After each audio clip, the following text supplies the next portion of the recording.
Okay, good morning. Before the class, I should note to everyone is our assignment number 2. The due date is October 4th.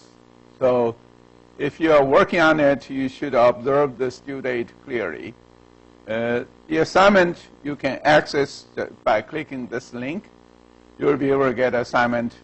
It is still online assignment graded by machine. Okay, to make sure you strictly follow the format. Otherwise, you may accidentally get your points deduced. Okay. With such a large class, the TA we have limited hands. Actually, TA invented and worked out this online grading. Of course, this online grading has some deficiency because it's not human. And you get something, maybe just a little deviate or a little accidentally get a little, for example, some precision or something got wrong. It could be wrong. If it's just because your precision got a little wrong, just because of rounding error or something, you can discuss with TA. Okay, the TA will give you points back. But on the other hand, if you say, I misunderstand the concept a little, I put it wrong, unfortunately, you have to be very careful when you submit. You could really blow up on your grading, your score on the assignment. So make sure you do it earlier, and also you do it carefully when you submit. You make sure you are quite right before you submit. Okay. So that's about pros and cons on this automated grading. Okay.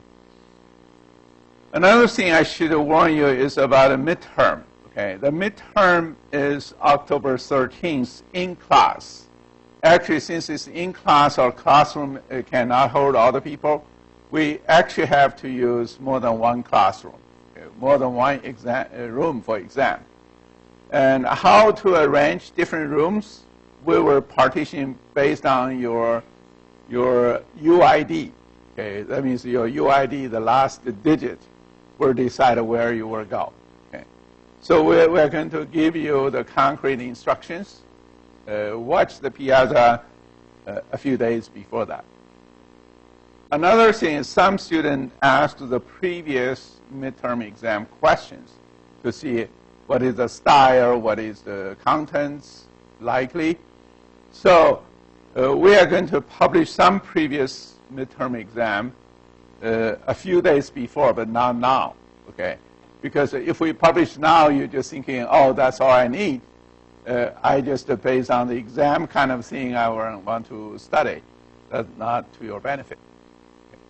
Another thing for midterm exam is we do allow one sheet of paper. Okay. You can print or write down using what is important. Otherwise, it's closed book, closed notes. Okay. But this one sheet is critically important. Okay. One sheet means double-sided. Okay. 8 by 11, the paper, double-sided. You can print whatever small font is allowed. Okay. I also said magnifying glass is allowed, but no iPhone, no those smartphone you can watch. That's not allowed. Okay. Any question regarding the homework and exam? Okay. If you have individual question, you can discuss with me. Okay. If you have a general question, you can post on Piazza. Yes. Yeah, the midterm actually is during class, but usually the class time is very tight. What we usually do is, suppose we got 9:30, I think 11 o'clock. We usually will start about, say, 5 or 10 minutes earlier. I will discuss with the previous lecture to see how early I will allow. I usually, for 75 minutes exam, I usually try to manage to get 90 minutes. That's it. Okay. So it's a in class, total 9 minutes exam. Okay. So you expect it to finish in 75 minutes. Okay. But we are going to say where is a classroom. This is one exam classroom, but we cannot use this example for everyone. Okay. Any other questions? Okay. Just to make sure you get everything on time, especially the assignments. Now we'll come back to the frequent patterns. Like we said, this actually is somehow similar to the data cube. You already work on the data cube, for example, how many cells. This is very similar because you get high dimension, you get the same kind of thing. How many potential patterns you will get could also be explosive. Actually, the computation is rather similar if you look at both sides. Okay. The first thing we should say is, suppose we only have two transactions, T1 and T2. Okay. And suppose we say everything is frequent. That means our absolute minimum support we set up as 1. That means everything counts as frequent. Of course, you say this may not be very realistic, but if you think in a very large number of transaction database, you get a very large number of transactions. And you still may have something like this. I say minimum support is 10. But you may have 10 transactions like this. You still get the same problem. Okay. So let's see how many frequent patterns you will get. At the end of last lecture, I already show you will be able to get 100 because of the maximum is 100 different items. 100 choose 1, 100 choose 2, 100 choose 100. Everything is frequent. Then you will get 2 to the power 100 minus 1 patterns. So this is really, really huge number of patterns. Okay. But you may say, oh, then the frequent pattern mining is an unsolvable problem because you always generate exponential number of patterns. But if you think you go to Walmart, suppose you were a Walmart manager, okay, you will think even in the whole Illinois, okay, suppose you get a shopping cart of 50 or 100 items in your shopping cart, your Walmart shopping cart. What is the chance if you say minimum support threshold is 1,000, you will find 1,000 people buy exactly the same thing, putting there and put it out into the shopping cart. The chance actually is very rare. Okay. So to that extent, if you really want to find frequent things, actually it's still realistic, even in industry. The worst case could be exponential, but the realistic real case could be quite manageable. Okay. Then we give you another concept is closed pattern. This is actually as our closed cell in the data cube is almost same concept. Okay. But closed pattern, we say what is closed? If this pattern, this item set X, is frequent, and there exists no super pattern Y, which is super pattern of X, with the same support as X. Simply says, you try to find, just give you a simple example, A1 to A50. Suppose it's 2, okay, and we know it's 2. If you cannot find anything super than that, bigger than that, means superset of the set, and you still get support 2, then this one is closed. Because A1 to A51, you will not get support 2. Right? Because it's not frequent 2. It's only frequent in T2, but not in T1, right? Because there's no 51 here, right? So you can see, if I say finding all the closed patterns, then I will not get an explosion. I only get this 2, because that's the only thing you have. Right? Anything which is smaller is inside, but a super pattern, there's no super pattern which can have the same support, right? So that's clearly you find everything. Where you get an algorithm which can just directly get into this, there is one, and later I'm going to show you. Okay. So, but the closed pattern is a good compression because it's a lossless compression. What is lossless? That means if you want to find patterns, including their supports, everything is inside. You do not lose anything. You think about this. Suppose you say, what is the support of A1 to A75? Okay, it's here. It's inside, right? What about A2 to A49? It's also inside. It's 2, right? The person can see anything you want to find actually is in this pattern already. So it's a lossless compression. It means I compressed it from 2 to the power 100 minus 1 down to 2, but I do not lose anything. Right? Is that good compression? It is. Right? So this is a very good thing to find, closed patterns. Then another concept, some people still want to compress even more. So people invented another compression called max pattern. What is max pattern? Max pattern says if this one is frequent, there's no superset which is still frequent. Okay. That means I don't care the support anymore. You can see the previous one, the closed pattern said the support have the same. That means the count is the same. Here, once you get a max pattern, say I don't care the count.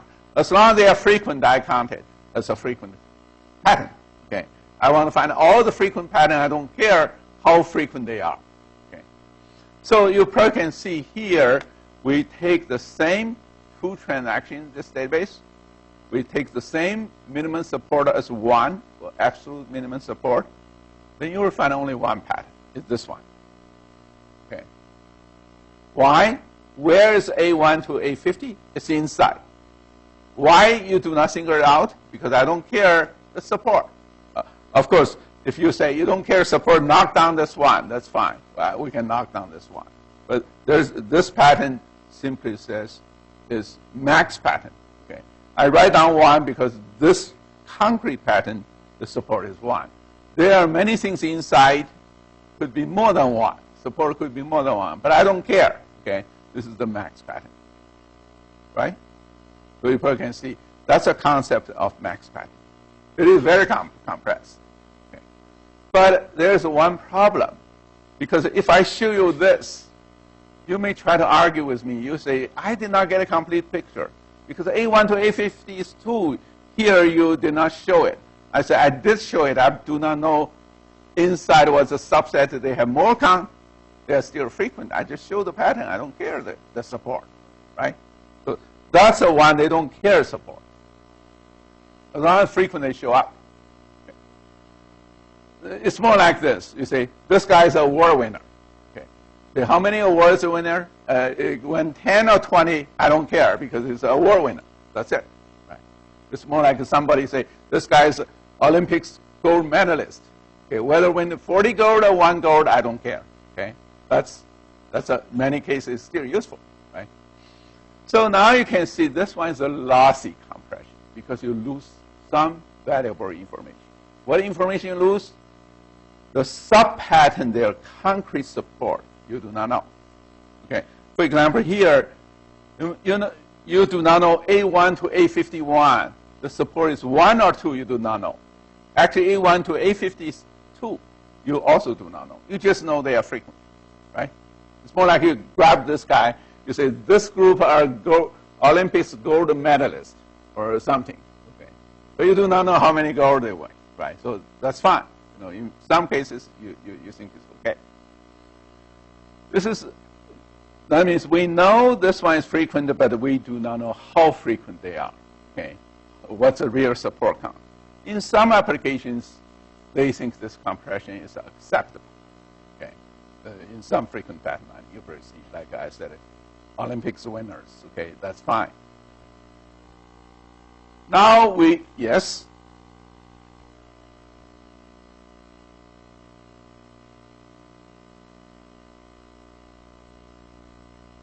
Yes, exactly. Okay, the question is, if the minimum support is 2, the maximum pattern is A1 to A50. That's exactly right. Okay, you can see the max pattern did tell you something, right?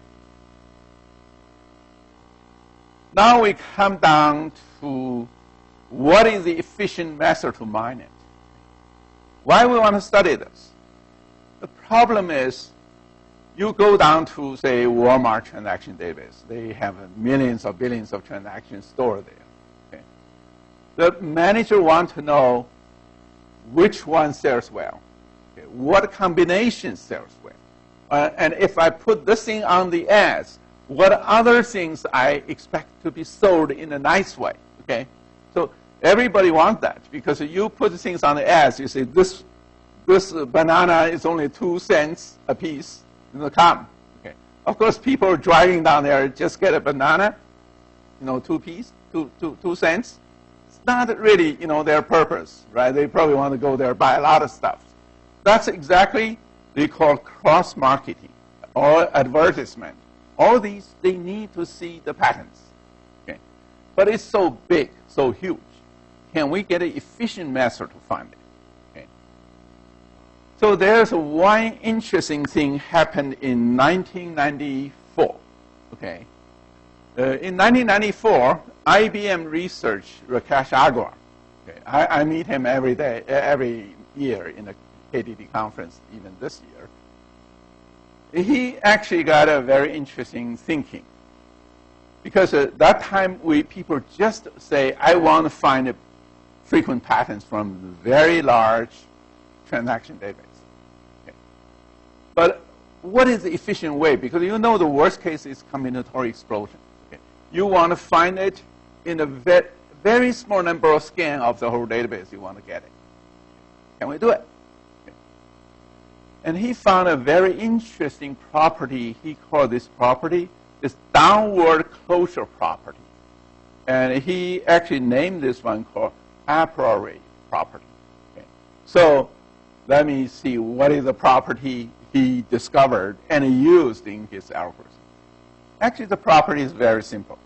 If you think about this, if you say, he first observed this, beer, diaper, nuts, if these 3 things is frequent together, suppose you set suppose threshold is 100, or 1% of your transactions. Okay. You have 1,000 transactions, 100 contain this sets. Okay. And if you think about this, it's very straightforward. If beer, diaper, nuts getting together is frequent, then beer and diaper getting together must be frequent. Agree or not? So obvious, right? You think these 3 things, you say they're frequent together, any 2 of them will be frequent together, right? That's so straightforward. You think about if these 3 things count as 100, beer and diaper getting together, of course we'll count at 100. If they cannot count, higher than 100, how this one can be 100?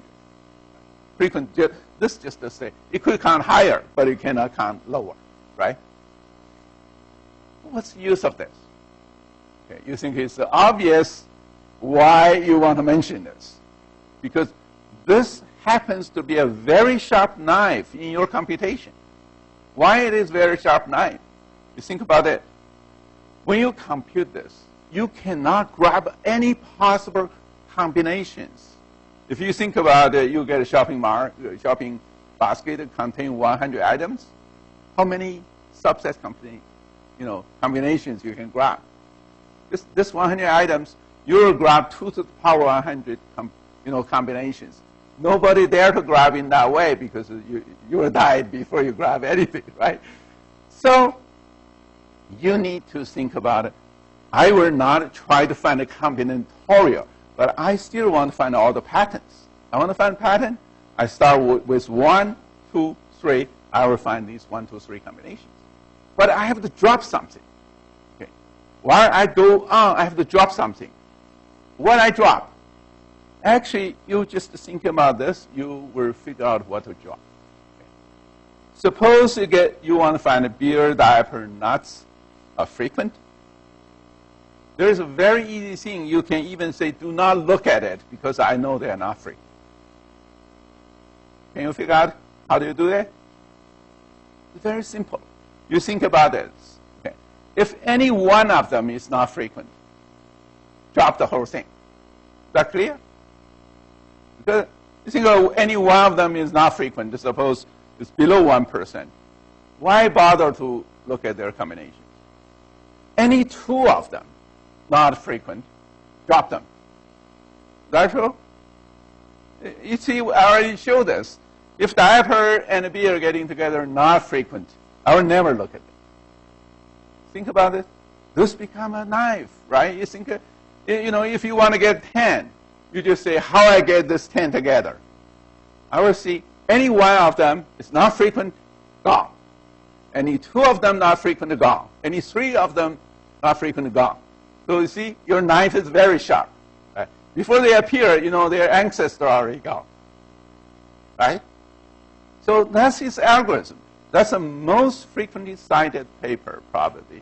If you go down to Google, you look at this paper, BRDB 1994 a priori algorithm, probably cite 10,000 times. That means 10,000 research papers follow this one, right? It's so simple. Let's look at this. The a priori algorithm says any subset of a frequent item set must be frequent. You already saw this, right? You can easily prove this. Then his algorithm becomes, I grow from 1 to 2 to 3. Anything not frequent, their superset is completely gone. I will never dare to say this is a combinatorial explosion, right? Of course, in the worst case, you still can't. Okay, I have to warn you. Then we look at the development of algorithms along this line. There are many, many very interesting algorithms. I'm going to say this principle, a priori pruning principle. That means any subset set is not frequent, its superset is all gone, okay, or not even be generated. Okay. This principle was developed in BRDB 1994, and then got into three very influential algorithms. One is a priori algorithm, one is vertical format called ECLAT, one is FP growth is our own algorithm. Okay. So you can see these three algorithms are the most influential, cited many, many times. For example, FP growth, I do not know, you can check at least 5,000 times, maybe 8,000. I did not check, the detailed counts. But I probably should say, you can see here, I listed two inventors. Algorithm can be invented by one group. Why I got two inventors? Actually, it's an interesting story. What's this? Rakesh Agrawal submitted this to BRDB 94, this a priori pruning principle. Then Heike Manila actually published in KDD 1994 workshop. That time KDD was a workshop. Okay. If you count publication date, okay, actually Heike was 2 months ahead of Rakesh. But if you count the algorithm submission date, okay, because BRDB is former conference, need more time to review, and once you review, you get it. Okay. And Rakesh Agrawal published 4 months, or submitted 4 months ago, than Heike Manila. Of course, they did not really know each other. It's not like a Heike reviewed the paper, just copy it. Okay. Because the algorithm is different. But the a priori principle, this principle is the same. Okay. To that extent, it's hard to say who really invented this. But I was in that workshop. Actually, immediately Rakesh stood up on the defense, said, we got it first because we submitted first.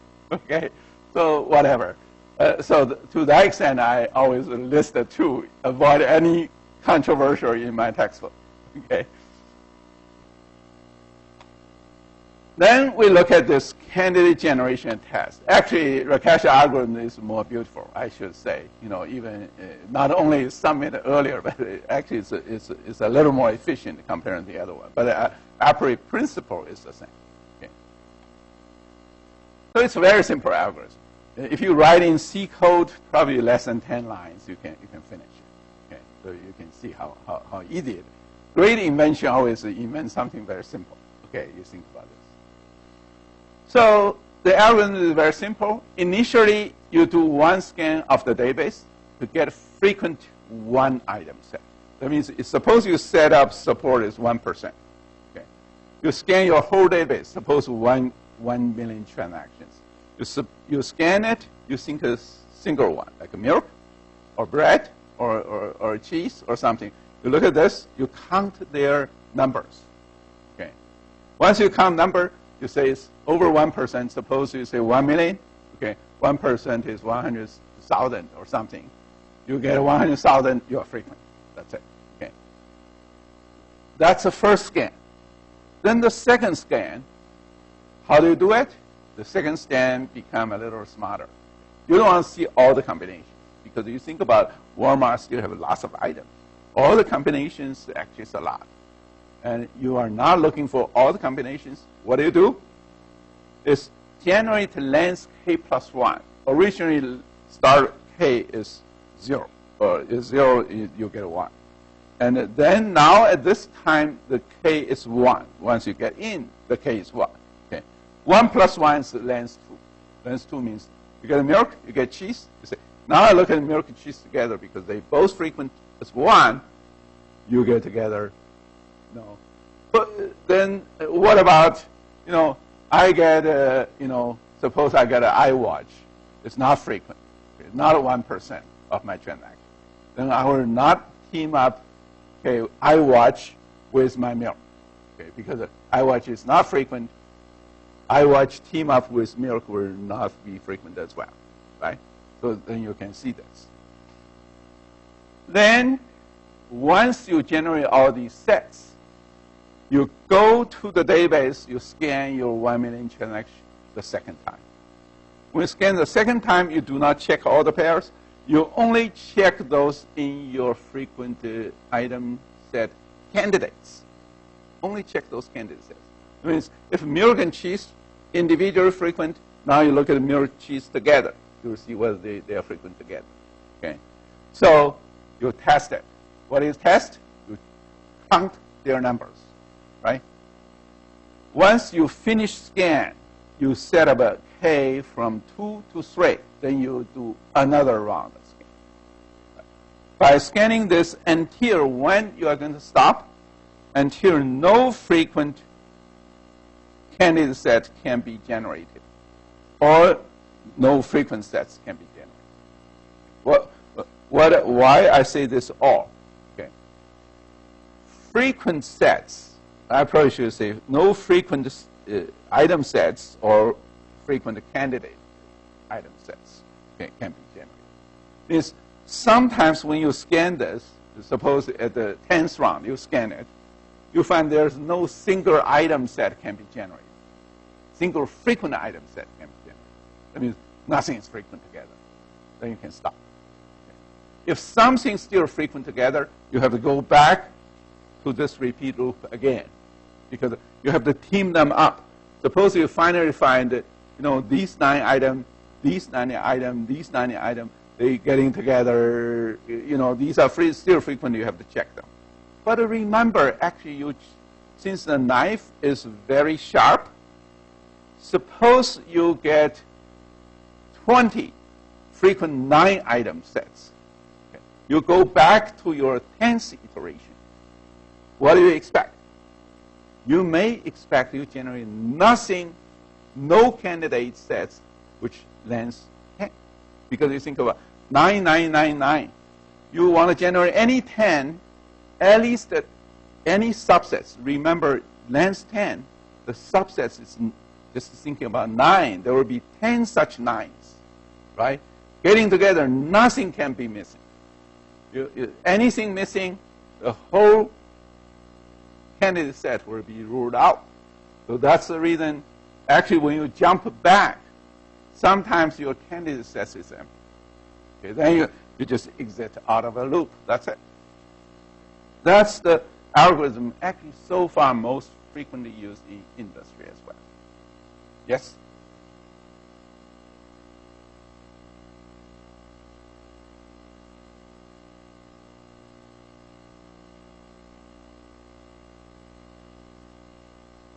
Yeah, that's about how to set a frequent support threshold, right? That's a good thing. Actually, for this algorithm itself, you set it beforehand, like 1% or 0.1%. You can set up frequent item sets, the threshold beforehand. Okay. There are algorithm, even we ourselves later published an algorithm, said top K. Top K means we want to find, for example, top 1,000 frequent item sets. Okay. We don't care, what is the support count. Okay. There are algorithms, but we are not introducing here, but you can read those papers. But this one says you know how to set it, you set it beforehand. Okay. Now you can see I said you write 10 lines in C code, likely you will be able to solve this one. That's a code. Okay. Look at it, it's nothing really strange. You can see at the beginning you say case 1, you find frequent item sets of F1. F1 means the frequent one. You find this set. While this set is not empty, you get in, you say, oh, I want to find a candidate set for K plus 1. That means candidate set of length 2. Okay. Then you go that, you derive the counting, you counting those candidate sets with respect to your transaction database with a knife as a minimum support threshold. Okay. Then you derive the set, you input the count one more time, you go back, you check whether it's empty or not. If it's empty, you go out. If it's not empty, you do it again. So it's very simple. If you write, this is almost their C code, right? And this actually is one of the most cited data mining algorithms, frequent pattern items in the world. Okay. This is very, very short, but you know what it is doing. So if I give you the demonstration, okay, you can see. Suppose I said minimum support is 2. You can see you have ABC or something. That's your item that's in Walmart. Okay. What you do is you first count every one. Here you can see only D support is 1. I mean, D only appears once, so D is cut after this checking. So then you have ABCE. Then you team up. This team up, you will not be able to cut much because you think about this. This ABC, every single one is frequent. All their combination is frequent, right? Because any 2 is frequent. So you have to write down the whole thing.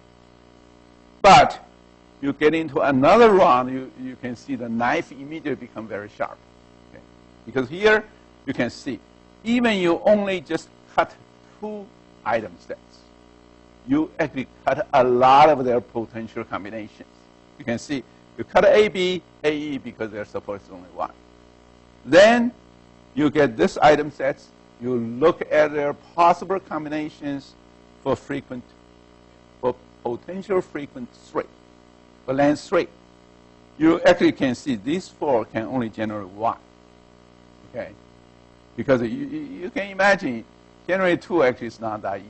Because anything, the subset must be frequent. So then you scan it again, you get support. So that's the algorithm. It's very simple, right? Hopefully you think it's simple. Okay. Of course, in the very large transaction database, for example, you get billions of transactions, you still need to think about how to support it, how to optimize it.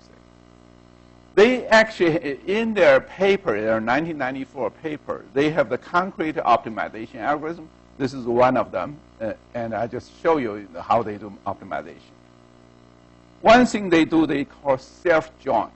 They do not think about all the combinations. They do self-join. What is self-join? Very simple. What they do is, you say, suppose you get a bunch of sets, like ABC, ABD, ACE, something. You sort them. Okay. You sort according to the first something. You can see. You get ABC, ABD.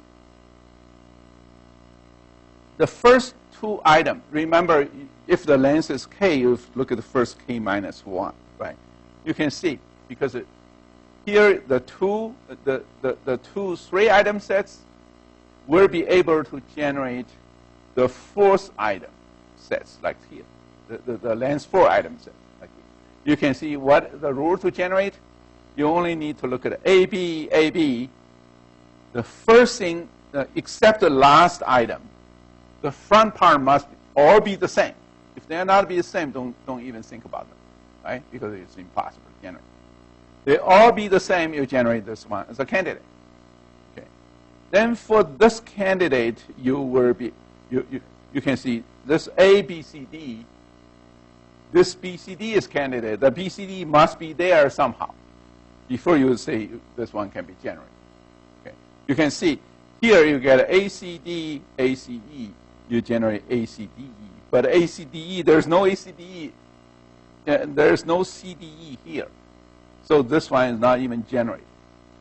So you can see, you have a rule, you have a regulation. The regulation is you sort these items alphabetically. You do self-join. You do pruning checking. Okay. Because here you must have BCD. The BCD is there, generated. And here you must have CDE. CDE is not there, prune. So it's very quick. So that's the algorithm. Actually, based on their concrete implementation, you probably can see. Of course, they have other tricks, but this simply says, actually, all these things are organized in the tree. So their pruning is really fast. Okay. So they get a very, very nice algorithm. Okay. They have an SQL implementation in this one. Of course, nothing is really written in C. They write things in SQL. You probably can see the SQL implementation says, you look at all these items, they are the front ones, they are all equal, all the same. Only the last one, and you only need to look at one order, like this must be smaller than this. That's the time you generate the candidate. And you prune it using this subset to prune it. Then immediately, before you do another scan, you already chop down to the minimum. Then you must say, this is the best algorithm, nobody can beat it. Okay, you think about it, it's so simple, right? But actually, people did a lot of work afterwards. That means when he published this algorithm in the database conference in the early, immediately, everybody come up and jump and to try to beat this algorithm. You can think about this algorithm looks so simple, so easy. Nobody can beat it. Actually, there are tons of people jumping up try to beat it. Okay, so that's a very interesting phenomenon. Actually, there are some people I probably even should say you probably even know him. Okay, there's one called Brand, Serge Brand. Do you know him? Anybody heard this name? Yes. Where is that? You know? Serge Brand is Google's co-founder. The person who invented PageRank algorithm, founded Google. That time he was a student. He was a student in Stanford, doing PhD on data mining.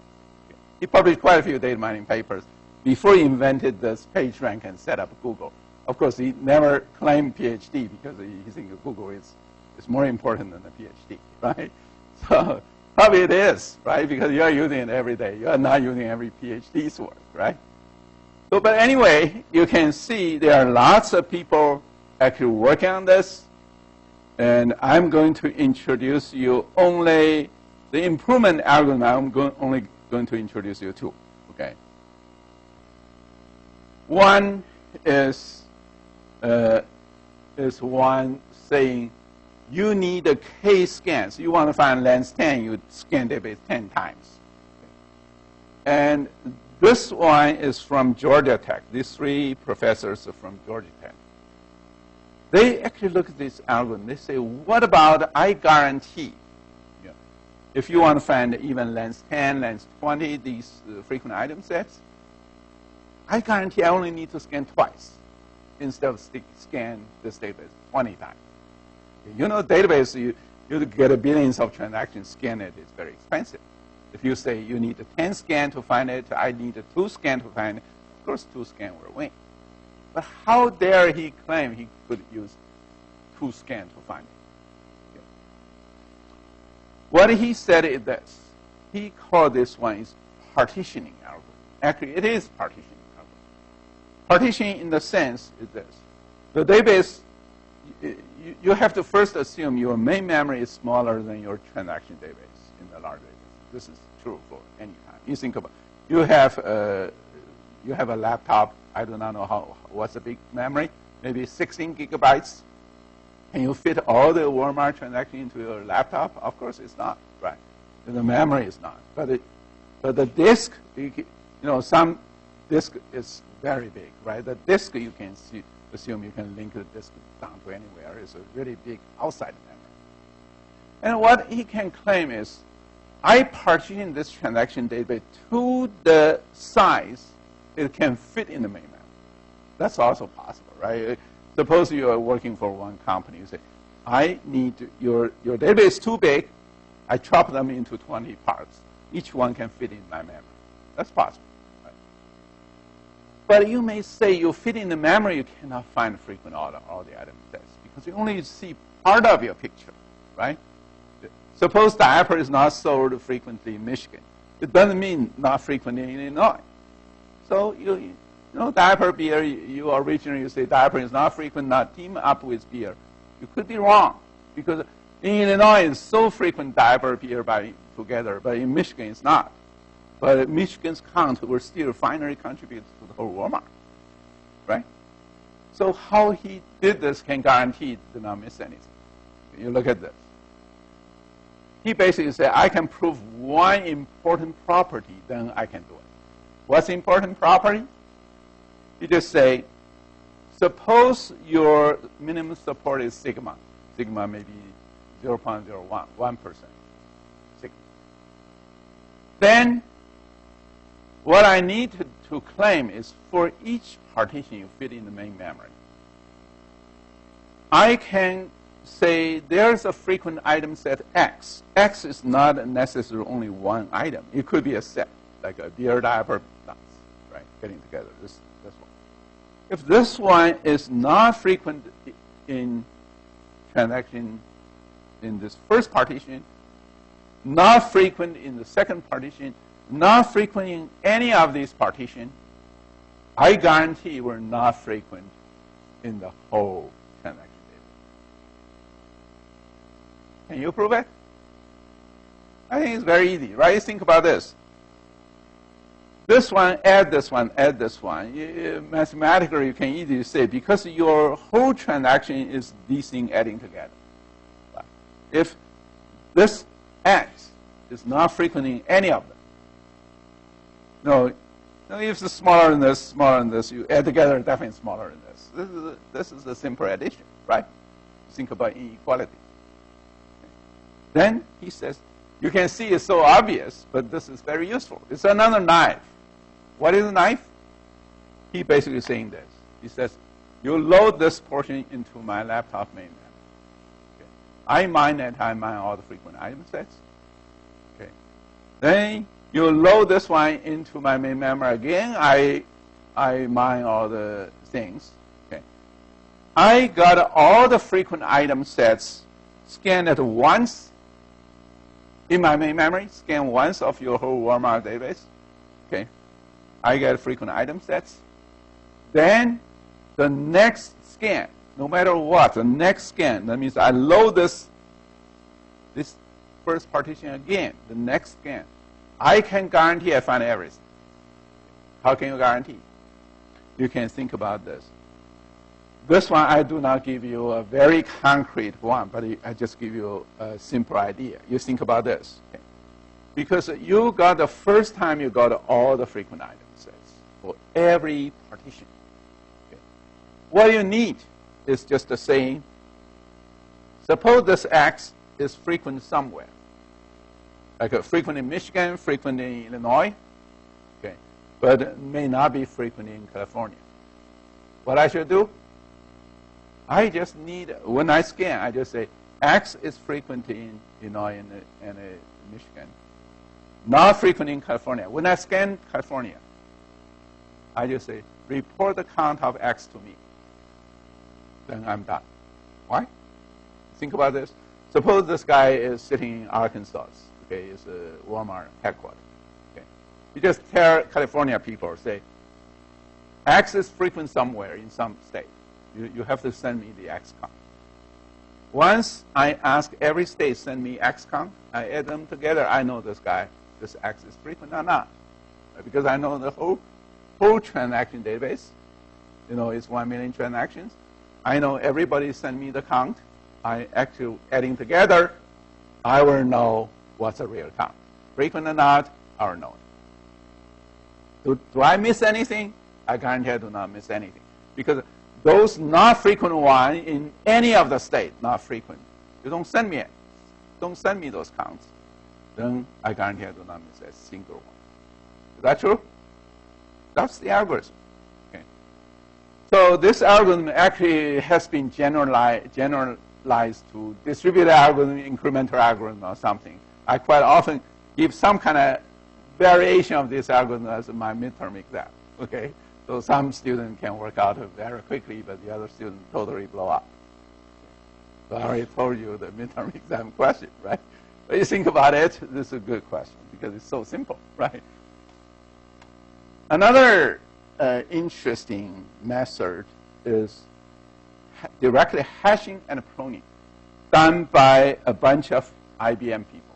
Okay, this IBM is in IBM Watson, not IBM Armaden, because Rakesh Agarwal is in Armaden. This is in New York. Okay. It happens, Philip Yu this year, he did the innovation award, the long-term contribution on the technical part. He got this year's innovation award. Of course, like me, I got more than 10 years ago. But anyway, you look at this. This is directly hashing and pruning. What is directly hashing and pruning? Their observation is this. Okay? Their observation is, you think about it, if you the single one is frequent, suppose you find 10,000 items, the single one is frequent. You combine them together, 10,000 times to 10,000 is 10 to the power of 8. That's a lot of candidate sets. Is there any way, when I scan it, I already can cut a lot? Say, this can never be frequent at the 2. Okay. How can I do that?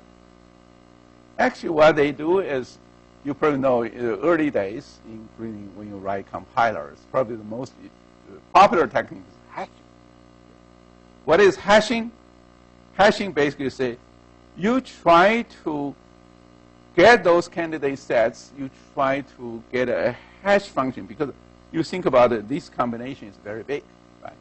But if I have a hashing function, I say, I only have 1,000 slots. Okay? I don't have 100 million or something like 10 to the power 10. I only have 1,000 slots. But these slots, I can mod them or something. I can get a hash function. I can put many things into the same slot. Okay, suppose you get A, B, A, D, A, E. The hashing function indicates these 3 things are in the same slot. Okay. Then B, D, B, E, D, E are in the same slot. Of course, slot means something has to be shared. It's like you 3 people share the same hotel room. Okay. So this is the same hotel room. What do? Is when you do this first scan, you probably already know something likely to be frequent. You start doing the hashing. Okay. When you do the hashing, the interesting thing may happen is the hashing, they will merge those slot counting because it's a little rough. You get these 3 things. When you scan this transaction, you say AB is there, AC is there, or something. You start adding the count there. Okay. When you add the count, remember your minimum support is supposed 1%. Okay. This one actually said these 3 things adding together their count, right? Because when you hash there, you add 1. When you hash there, you add 1. Actually, these 3 things share the same room. This one is their collective summary. Is that true? Right. Since it's a collective summary, if this one below the minimum support threshold, none of them will be frequent. You can cut off them, right? So their philosophy basically says, if you set up a hash table, the hash table is not too small, like only 6 slots. That's not good.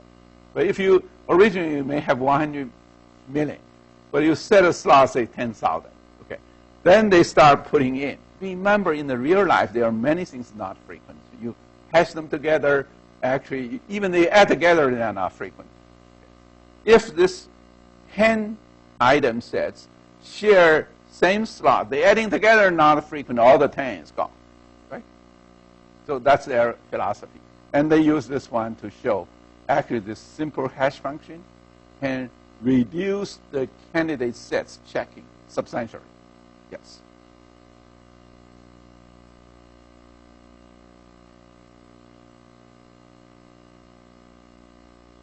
Yeah. Okay. So yeah, the question is, what is the correctness of this algorithm? Because if you share the same room, you do not know everyone's single count. Okay, that's a good question. Actually, remember, when you do the first scan, you look at this transaction. Suppose you contain 10 items.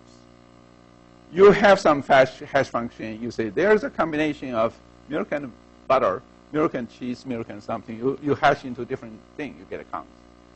This count is not a serious count. Say everybody gets something because you know it's a collective. Like we share this one. This is a collective money, right?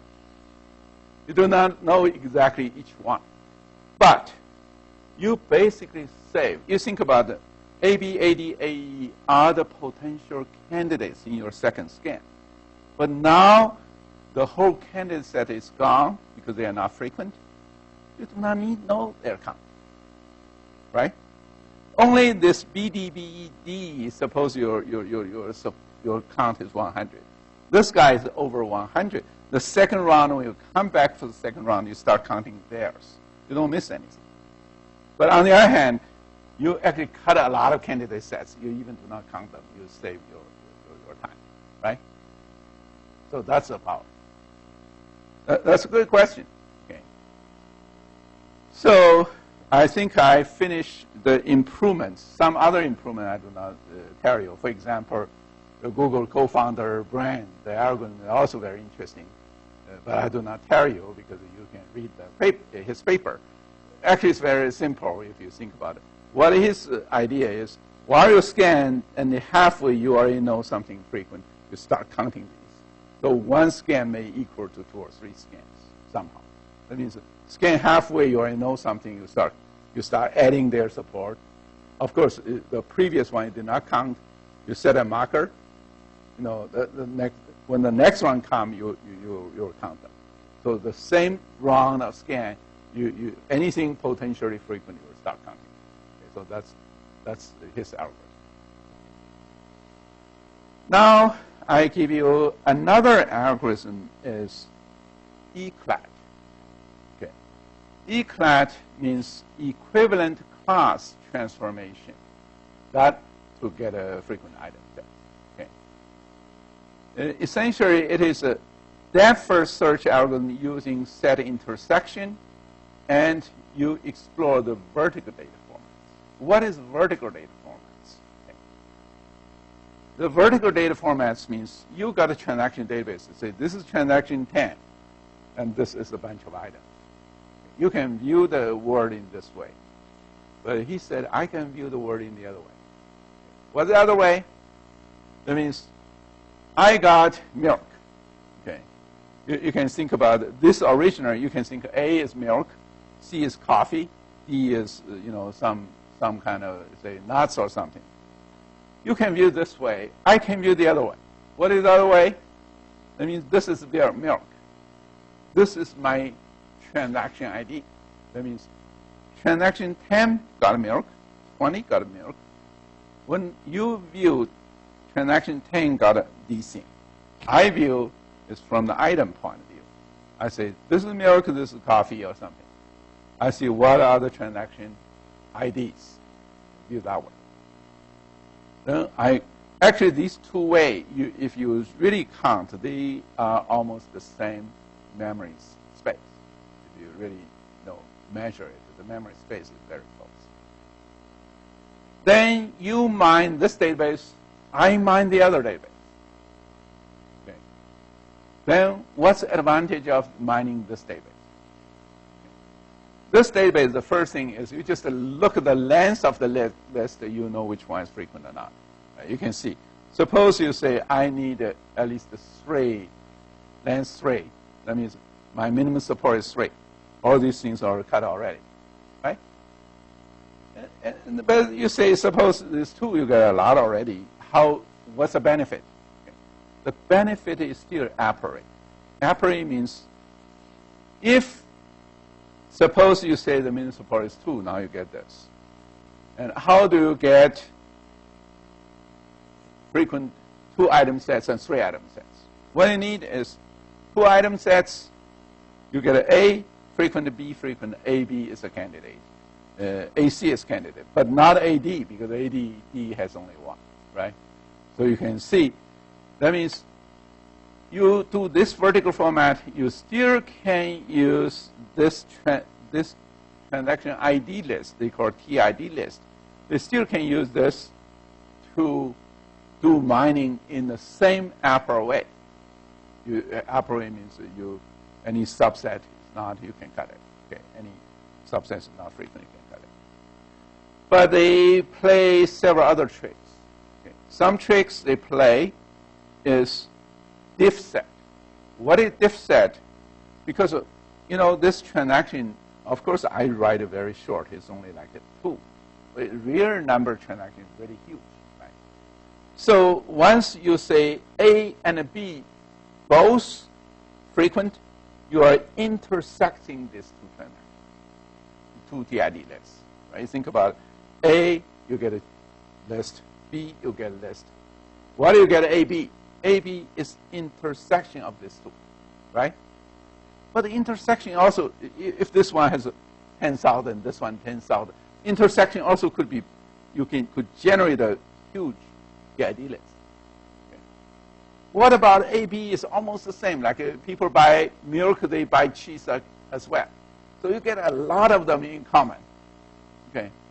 So originally you get 10,000, you get 10,000. Their intersection is almost 10,000. That's actually a lot of space and a lot of effort.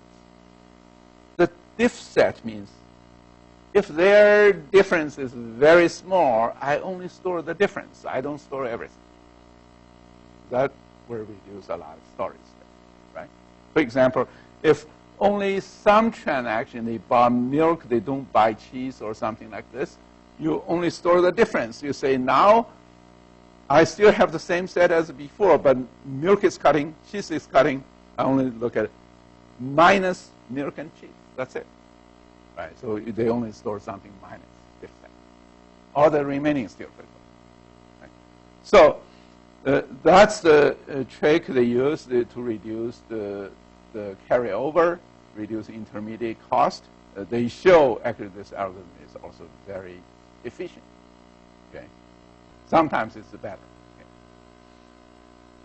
Then I'm going to introduce our algorithm because actually this algorithm, you can see this algorithm, the first algorithm proposed was 1994, okay, VRDB 94, like I just show you the year.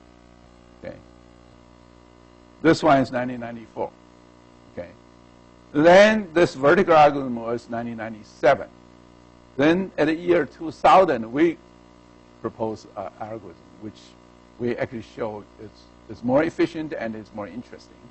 And in the VRDB conference proceeding, it happens, I do not know who did it, they put on page 1, okay, the first paper in the whole conference proceeding, like a 120 paper. They put this one as the first paper. And it happens 10 years later, this paper also is the whole conference proceeding most cited paper. Okay. And what is our philosophy? Okay. The philosophy is a priori algorithm still doing breadth-first search. If you think about this, you search this, you get all the items, you partition, you get all the frequent items. Size 1, size 2, size n. You actually you check all the possible things in the whole database. Okay. What we want to do is depth-first search. We do not do breadth-first search. We do depth-first search.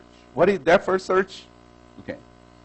I probably show you what is depth-first search. Then later you probably will be convinced. The first interesting thing I probably should say is you think about this. Okay. If I look at the item there's several ways to look at items. One, look at the taking transaction, just find a frequent 1 pair, frequent 2 pair, frequent 3 pair. What about I just take a milk? Just suppose milk is frequent. I want to find which items are frequent together with milk. Okay. If you think this way, that means I take a milk out. I look at it from milk's point of view, which one is frequent. I only look at anything frequent with milk I put together. I just look at it. Milk, then cheese, then milk and cheese together. I look at the others. If I look at this view, I can cut my vision quickly down to only something. Okay. Actually, the nice thing is we know milk is very frequent. We take just a frequent, but probably the least frequent one. We say, suppose you get a package of needle. You say, needle is frequent in Walmart. Then I just say, who is frequent with needle? Actually, you immediately cut your whole database quite a lot. Not so many people buying needle, right? You get needle, you say, who is frequent with needle? You only grab this data, say, that guy is frequent with needle. Okay. Then I can see, with needle, suppose you get pins, then you get whatever. Okay, that your database shrinking immediately. Okay, so that's the general philosophy. Now we look at this to see how we really do it. Okay. We have 15 minutes, maybe 15 minutes we can finish it. Okay. But we took more than 15 minutes, so I'm going to work it out. Yeah, so you look at these transactions. Okay. Any transaction which is not too big, right? You can sort it. You can, according to some order, you can sort it. But we actually not exactly alphabetic sort it. We just say, how do you sort this? You scan the database once, you find frequent item sets. That's a frequent single one item. That's the same as the recache algorithm. Okay, it's the same as this algorithm. Okay. Then we actually say who is most frequent. We put it on the top, the first. Who is the least frequent? We put it at the end. So that means that we sort this one in the order of, frequency descending order. Work out this. Okay. Then in our mind, that means this is the first round scan. Okay. Then in our mind, this database will not be the database anymore. Will be just our vision on the frequent item sets. That means once we have this, we will view this whole thing like this. Because anything not frequent is gone. That's all things we need. Okay. But of course, we can view this thing like this. But what we say is we don't want to view this thing like this because it's a set. It's not so easy to see. We say, fold this one into a tree like this. That means the first scan, we got this. The second scan, we construct this tree. This tree we call frequent pattern tree, or we call FP tree. Actually, the whole thing actually called FP growth. That means using frequent pattern growth, which just grows from the pin to needle, to something. It just grows in this way. Okay. And we first declare, once you construct a tree, the database, we don't have to look at it. We only look at this part. That's it. That's all thing we need to look at. Then this tree also is a very good compression. Why? You think about this. This tree, you see, this database is big. You do not have a count. This tree not only is small, but you do have counts. You have counts, it will help you a lot. Okay. Now I'm going to show you how I construct this tree. Okay. The construction means I scan this transaction. This is FCAMP. I construct tree. This is FCAMP. That's it. Okay. What's a count? Because this is the first time, every count is 1. That means this F colon is 1. 1, 1, 1, 1, 1. Okay. But now it's not 1. Why? Because I'm scanning again. This one says FCABM. Okay. Now, FCA, they all increase 1 more. They get it. F is 2, C is 2, A is 2. But now we do not have M, we have B. Now I write on B is 1, M is 1. That's it. Then the second transaction is getting into the tree. Now I want the third transaction getting into the tree as well. Now you can see F is common. Now you said it's C, the B is not common, so I get a new node B. So this is 1. Now remember, F now is 3 already, because you get a 2, you get this, right? Then you get a CBP. So C is here, B is here, P is here, everything is 1. Then again, the final one. Final one said FCAMP. So FCAMP. Again, everything increment by 1. Then my tree is constructed. That clear? It's very easy, right? You grab this, you just put them into a tree form. What's the point to construct this? Once you construct this, the whole mining can be focused on this, and it's very quickly, I cut the tree into very tiny pieces. How I can cut the tree into very tiny pieces? Okay. You look at this. You can see what we do is we construct this tree. Okay. Then I claim I cut this tree into pieces. Then you see how I cut the tree into pieces. So quickly the tree is gone, the item set is out. Okay. So let's look at this. First, I say take the smallest one, like I said, a pin or needle. Okay. They are least frequent, but it's still frequent in Walmart transactions. Okay. I took this P because P is small, like here in the bottom. Okay. I took a P, I just said, look at a P, nothing else. I construct a P's database, then anything related to P is done. And how I do this? Okay. You look at the P. P is here. How do you get a P's related database? It's very simple. P is 2. The whole thing a little up, this whole branch is 2. Agree? Then you say, no, you missed something. Remember, P is 2 means something thinking this P is pin. Okay. Pin is 2 means anything here actually getting together with this pin twice. No more than that. Right? Think about this is how I got it. That means if I got this P, okay, this part is FCAM, is 2. I don't need to count. Whatever this one count is, that's a part. I grab it here, I'm done.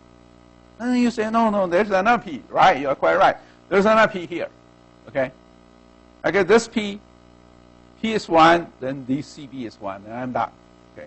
That's anything you want to mine. Related to P is here. I do not miss anything. Agree? You think about this. This is what a database, what the transaction got it, right? Anything related to P is here. Then what about M? Okay, M may be milk. Okay. Remember, pin is gone.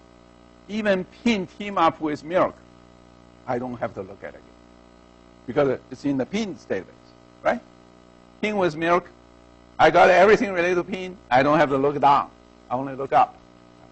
So this is the M. Don't look down because down already taken care. Right? The M, this part is things you need to look at. This M is 2, then FCA2 is what you need, right? There's another M, right? Look it up. M is 1, then this whole thing is 1. You see? The M thing is done. Okay. Then what about B? You can see this is M, this is B. B, actually you can see B is this one, and this one. Then I can easily work out B. B is FCA 1, F1, C1. I got it, right? Then what about the next one is A. A is FC. That's only 1. What is about C? C is only this one. So you can see originally the tree is reasonably big. After I check every item, the tree becomes this small. Right? And if there's only one node, I don't have to mind. Say CF together is 3. Right?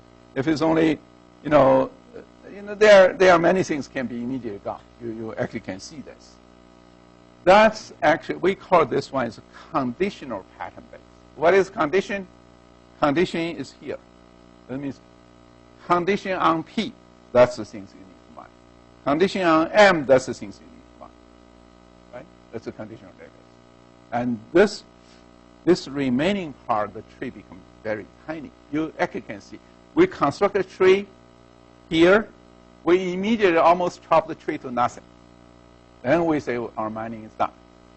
Why? You think about this. We chop in this way. You can see the knife is just cut up. We get the several branches. Okay. Then we say, you mine anything is in this branch. Then we probably mine this branch. You can see I actually really can finish in 15 minutes of this algorithm. Of course, we took days to develop this algorithm, not 15 minutes. That's a convenience of learning, right? People actually, yes?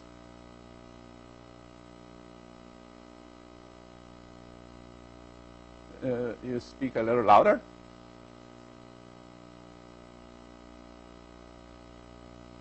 Oh, okay. Yeah, the question is, here there's one C, here is another C. There are two C's, why I only write down one? Remember, I only look at up on the non-empty part. Non-empty part is F. F is 3. But this part going up is empty. That means nothing for this branch. Nothing, no items them together with C. So there's nothing I don't have to write it. Empty set, right? So that's why I only write FC, F3. Because remember, the tree starts with empty set, right? And this one said F, C, A, B, M, P, they got together. That's why I get a tree, right? So you can see why I claim the remaining part is extremely easy to mine. I will show you one by one. Look at this. Okay, we still set the same minimum support 3 here. Okay. Then you probably see why it is very easy to mine. Okay. I pick up. Let's pick up a P. P is this one. You think this one is still big, but actually this one, if you look at this, because of the condition is 3, anything must have 3 to single out, right? That means the min support is 3. Think about this CB together is 1, means the B actually is 1. The B is 1, actually is nothing to show. And F, A, M is 2, is not 3, it's gone. So it's only these C2 and C1 can be combined. That's why finally you say, I don't even have to construct tree anymore. The C3 is the only thing. I write on C3, the mining is done. Okay, because finally is PC3. That's the only pattern you can get, right? You can see you originally want to seriously mine it. But when you look at it, there's nothing anymore. There's no tree. It's only single node is C3. That's it, right? So don't construct tree anymore because there's only single node. Okay, that's P. Let's look at M. M actually, to be a little serious, because you can see you get FCA2, you get FCAB1. B is only 1, you can chop it, right? B only happens once, right? So this one is gone. But FCA getting together is 3. This is the tree you have to mine, and you have to seriously mine it. And later I'm going to show you how to mine this tree. But it's very simple, but a little confusing. Okay. Then you look at B's one. B, you get it. You can see this is F, this is a C. You look at anything cannot be over 3, right? You can think of this as nothing all in common happens 3 times. So it's empty. So don't mine it. Nothing will get be generated. So this one is gone. And CA, you don't have to mine it because this is CF. Okay, we just this is the alarm said the class is over, but I just take 1 more minute. Okay, you actually can see this you don't have to mine is CF. This you don't have to mine is AFC getting together is 3. Everything subset is 3. Do you really have to mine this? Yes or no? Okay. The simple answer is no. You don't have to mine it. Why you don't have to mine it? Okay. because this 3 means everything, every subset is 3, right? Think about this FCA 3 means that's exactly as our combinatorial. But this combinatorial don't have a scared because only 3 items. It's exploded into 2 to the power or something. You don't find many things. You get FC, F is 3, C is 3, A is 3, FC is 3, CA is 3, FA is 3, FCA is 3. So you don't have to think about it that many. Okay. But if you seriously want to mine this, you constructed this tree again. Okay, this is the tree you construct. Then you can mine it like this. But what I should say is, you want to mine it, anything in this tree is a single branch. You actually do not have to mine it. You collapse like a one node, like this one. You can see FCA together is 3. You just collapse it. So this FCA is like one node is 3. Everything inside is the same thing, right? You can collapse it. So the whole mining becomes extremely simple. You think about it, you get millions of transactions. Once you construct a tree, you chop the tree almost immediately down. Then the mining becomes very efficient. Actually, this algorithm, once we published it, those reviewers got so excited. They put it into the whole transaction, the whole conference preceding of the first paper. And it happens to be most cited. Okay. So it takes more than 15 minutes to develop it. To be frank, it would take days, right? Okay, thank you.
Hello?